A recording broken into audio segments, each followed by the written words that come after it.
Iraqi soldiers racing to defend their border with Iran, coming just weeks before parliamentary elections. Opponents of Prime Minister Nuri al-Maliki appear to be making the most of the issue. The trouble started in December when Iranian troops seized an oil well that Iraq considers its own.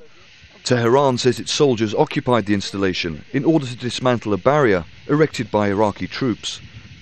The well hasn't been operational since 1980, when the two countries went to war, but Iraq claims it's part of its southern oil field. But regardless of the levels of productivity, the move has been jumped on by Iraqi opposition supporters ahead of the parliamentary poll now scheduled for March. Protests have been held across Iraq, this latest one in the southern city of Basra. Participants say President Nuri al-Maliki's response has been weak, and a graphic and dangerous illustration of loyalty to his fellow Shia majority across the border.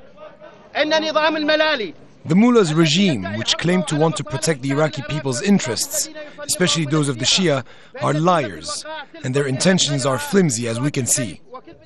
Maliki demanded Tehran immediately withdraw its forces. Security chiefs say the troops have now pulled back around 70 meters, but are still on Iraqi soil and dug in. More Iraqi border forces have been deployed to protect the other oil fields, which are close to the Iranian border. We are determined to protect our land, and we will not give up any metre of our land, and we are capable of defending it. Iran's action may on the surface have increased military tensions, but border disputes between the two countries have festered for decades. A committee with both Iraqi and Iranian members has been set up to solve this latest issue.